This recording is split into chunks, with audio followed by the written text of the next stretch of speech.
नमस्कार, जय हिंद। आप सभी का स्वागत है डेली करेंट अफेयर्स के श्रृंखला में।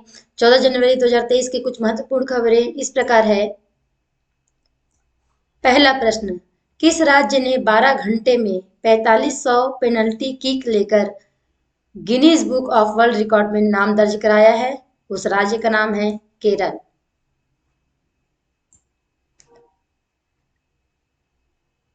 आइए केरल के बारे में कुछ और जानते हैं। सामान्य ज्ञान। केरल के मुख्यमंत्री हैं श्री पिनाराई विजयन जी। राज्यपाल हैं श्री आरिफ मोहम्मद खान जी। राज्य पशु है भारतीय हाथी और राज्य पक्षी है ग्रेट हॉर्नबिल।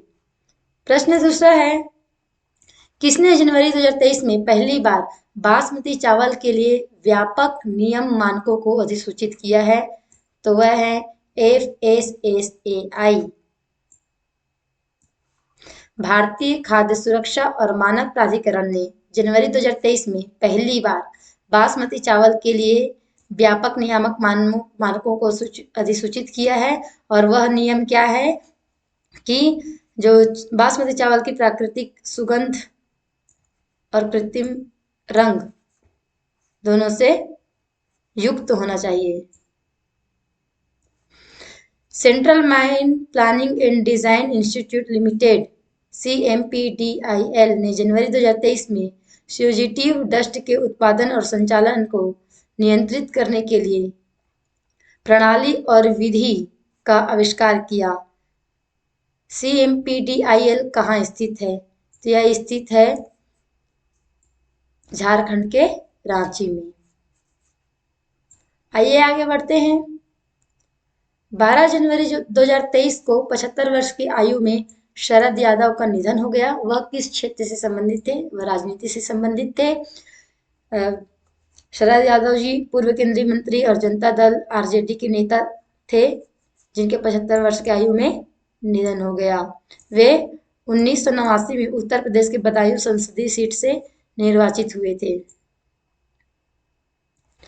अगला प्रश्न है, Prince Harry Duke of Sussex ने स्पेयर शीर्षक से अपना संस्मरण जारी किया है। यह पुस्तक किसकी सहायता से लिखी गई? तो जिनकी सहायता लिए हैं वे है JR मोहरिंगर जी। ब्रिटिश शाही परिवार के सदस्य Prince Harry Duke of Sussex ने जनवरी 2023 में स्पेयर शीर्षक से अपना संस्मरण जारी किए हैं। यह पुस्तक अमेरिकी उपन्यासकार JR मोहरिंगर की सहायता से लिखी गई है। क्वेश्चन दोनों प्रकार से आ सकता है कि उस पुस्तक का शीर्षक क्या है और किसकी सहायता से लिखी गई है। किसकी है? तो ब्रिटिश शाही परिवार के सदस्य प्रिंस हैरी की है, संस्मरण है। किस देश ने अपने स्कूली छात्रों के लिए पंजाबी भाषा को नवीनतम भाषा के रूप में अपनाने की घोषणा की है? देश का नाम है ऑस्ट्रेलिया। हाल ही में जारी की गई विश्व रिपोर्ट 2023 किस संस्था द्वारा प्रकाशित की जाती है? संस्था का नाम है ह्यूमन राइट्स वॉच।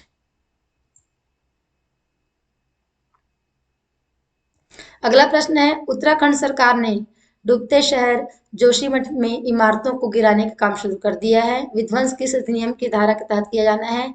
तो वह है आपदा प्रबंधन अधिनियम के तहत। आपदा प्रबंधन अधिनियम है 2005। उसके तहत क्या कहता है यह नियम कहता है कि अगर उस इमारत से किसी व्यक्ति को जन की हानि हो रही है तो उसको विध्वंस किया जा सकता है। तो उत्तराखंड सरकार ने जोशीमठ के डूबते शहर में 2 होटलों को ध्वस्त करने का काम शुरू कर दिया है। कहा जाता है कि होटल की इमारतें अपने आसपास के छोटे ढांचों के लिए खतरा पैदा कर रही है, इसीलिए इस जो होटल है इसको गिराया जा रहा है। हाल ही में खबरों में रहा सोलेदार किस देश में स्थित है?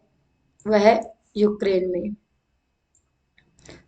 11 जनवरी 2023 को किस शहर में बाजरा उत्सव मनाया गया? शहर का नाम है गांधीनगर। बाजरा उत्सव मनाया गया 11 जनवरी को।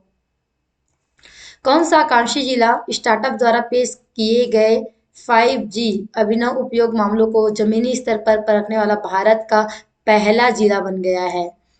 जिला का नाम है विदिशा मध्य प्रदेश में है। मध्य प्रदेश का एक आकांक्षी जिला विदिशा स्टार्टअप द्वारा पेश किए गए 5G अभिनव उपयोग मामलों को जमीनी स्तर पर परखने वाला भारत का पहला जिला बन गया है।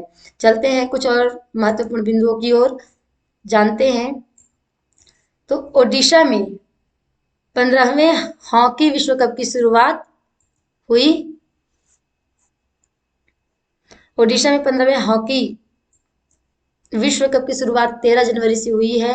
हमारा हॉकी हमारा राष्ट्रीय खेल है। 17 दिनों तक चलने वाले इस टूर्नामेंट में 16 टीमें हिस्सा ले रही है। मुकाबला उड़ीसा के भुवनेश्वर के कलिंगा स्टेडियम और राउरकेला के बिरसा मुंडा अंतर्राष्ट्रीय स्टेडियम में खेले जाएंगे। 29 जनवरी 2023 को इस मुकाबले का क्या होगा? फाइनल मुकाबला होगा इस टूर्नामेंट का। हॉकी वर्ल्ड कप के पहले मुकाबले में भारत ने स्पेन को मात दी। शानदार जीत के साथ इस टूर्नामेंट का आगाज हो चुका है। मेजबान टीम हमारा भारत, जो कि 2-0 से जीत मिली है उनको। प्रधानमंत्री माननीय नरेंद्र मोदी जी 13 जनवरी को गंगा विलास क्रूज यात्रा को वर्चुअल हरी झंडी दिखाकर रवाना किए। आइए, गंगा विलास क्रूज यात्रा क्या है? दुनिया के सबसे लंबे जल मार्ग पर चलने वाली एमवी गंगा विलास क्रूज यात्रा को प्रधानमंत्री नरेंद्र मोदी 13 जनवरी को वर्चुअल हरी झंडी दिखाकर रवाना किए। काशी से बोगीबील तक 3200 किलोमीटर की रोमांचक यात्रा में स्विट्जरलैंड के 32 पर्यटक शामिल रहेंगे। इस मौके पर उत्तर प्रदेश के मुख्यमंत्री योगी आदित्यनाथ जी भी रविदास घाट पर मौजूद रहे। आइए, कुछ अंतर्राष्ट्रीय राष्ट्रीय नियुक्तियों के बारे में, व्यक्तित्व के बारे में और अलग अलग क्षेत्र से जुड़े लोगों के बारे में जानते हैं। तो पहला है राष्ट्रीय नियुक्तियां, जिसमें रवि कुमार को कांग्रेजेंट के सीईओ के रूप में नियुक्त किया गया है। इसके बारे में और कांग्रेजेंट के बारे में आप पढ़ सकते हैं, यहाँ पे मैंने दे रखा है।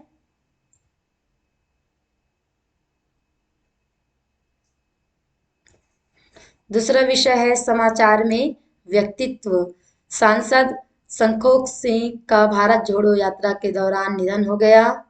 यह जालंधर से सांसद थे। पंजाब के फिलौर में भारत जोड़ो यात्रा के दौरान दिल का दौरा पड़ने से उनका निधन हो गया। आइए जानते हैं भारत जोड़ो यात्रा के बारे में। तो भारत जोड़ो यात्रा 7 सितंबर 2022 को कन्याकुमारी से शुरू हुई। यह 12 राज्यों से होकर गुजरेगी। इस यात्रा के दौरान करीब 3500 किलोमीटर की दूरी करीब 150 दिन में तय की जाएगी। यह भारत जोड़ो यात्रा अभी चल ही रही है। इसका समापन 30 जनवरी को जम्मू कश्मीर के श्रीनगर में होगा। राहुल गांधी जी के द्वारा भारत जोड़ो यात्रा किया जा रहा है। अगला प्रश्न राज्य से है, जिसमें विदिशा के बारे में मैंने अभी अभी आपको बताया है। यह है कि यह पहला जिला बन गया है जमीनी स्तर पर स्टार्टअप द्वारा प्रस्तावित अभिनव 5G उपयोग मामलों को लागू किए हैं।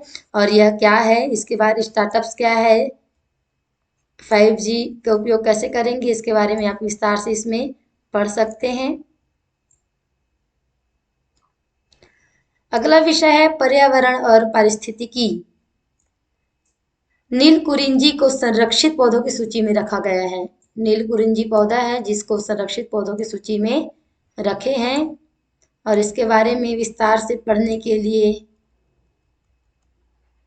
आप इसको पढ़ सकते हैं विस्तार से इसके बारे में। पर्यावरण, वानिकी और जलवायु परिवर्तन मंत्रालय द्वारा वन्य जीव संरक्षण अधिनियम 1972 की अनुसूची 3 के तहत संरक्षित पौधों की सूची में नीलकुरिंजी को जोड़ा गया है। पौधों को उखाड़ने या नष्ट करने वालों को 25,000 रुपये का जुर्माना और 3 साल की कैद होगी।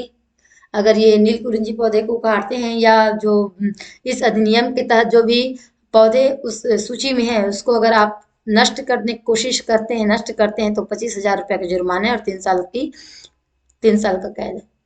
आदेश के अनुसार नीलकुरिंजी की खेती और कब्जे की अनुमति नहीं है, और इसके बारे में विस्तार से आप पढ़ सकते हैं। अंतर्राष्ट्रीय नियुक्तियां, जिसमें सुल्तान अहमद अल जाबेर COP28 में अध्यक्ष के रूप में काम करेंगे। UAE के उद्योग और उन्नत प्रौद्योगिकी मंत्री डॉक्टर सुल्तान अहमद अल जाबेर पहली बार सीओपी अध्यक्ष के रूप में काम करेंगे।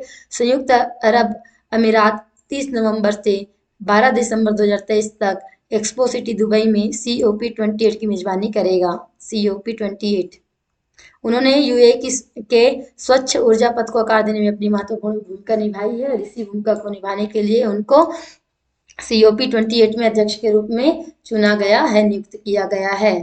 आज के मुख्य खबरों में इतना ही, करंट अफेयर्स में इतना ही। जुड़े रहिए मेरे साथ इसी तरह। हम मिलते हैं अगले वीडियो में, तब तक के लिए जय हिंद, जय भारत। आप सभी का धन्यवाद।